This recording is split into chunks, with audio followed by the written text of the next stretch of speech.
The Prodigal Son, Luke 15:11 through 32. The setting. Many people followed Jesus because they wanted to hear his teaching. Tax collectors and other people with questionable lifestyles were especially drawn to Jesus. However, the religious leaders, seeing these with whom Jesus interacted, complained, saying, "This man welcomes tax collectors and sinners." Jesus then began to speak to them some parables. He told the parable of the lost sheep, the parable of the lost coin. And after telling these two small parables, Jesus spoke one more parable, saying, "A man had 2 sons, and one day the younger son said to his father, 'Father, give me the share of the inheritance that belongs to me.' So the father divided his wealth between the 2 sons.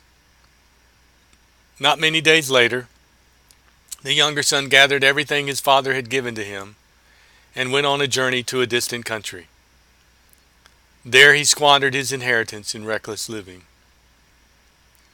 Now when he spent everything, a severe famine arose in that place where the younger son was, and he began to be in great need and had very little to eat.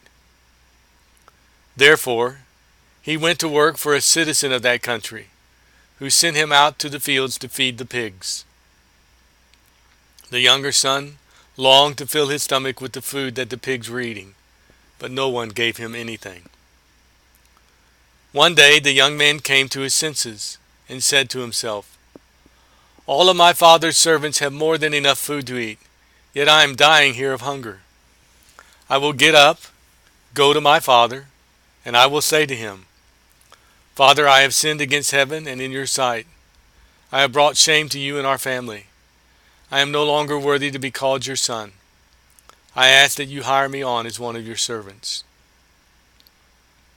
The younger son got up, came to his father.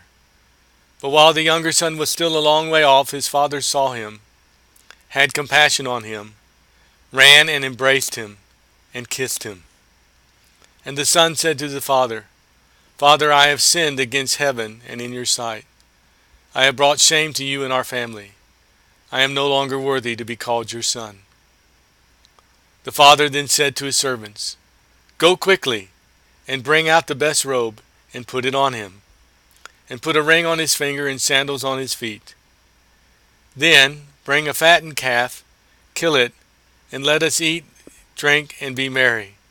For this son of mine was dead and is now alive.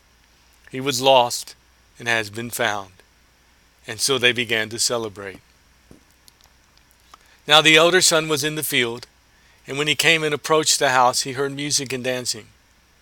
And he summoned one of the servants and began inquiring what was happening. And the servant said to him, 'Your brother has come, and your father has killed this calf because he has received him back safe and sound.' But the older son became angry and was not willing to go in. And his father came out and pleaded with him. But the older son said to his father, 'Look, for so many years I have been serving you, and I have never neglected a command of yours. And yet you have never given me a young goat that I might dine and celebrate with my friends. However, when this son of yours comes, who has devoured all of your wealth with prostitutes, you kill the fatted calf for him.' And the father said to the older son, 'My child, you have always been with me, and all that is mine is yours. However, we had to be merry and rejoice, for this brother of yours was dead and has begun to live, and was lost and has now been found.'"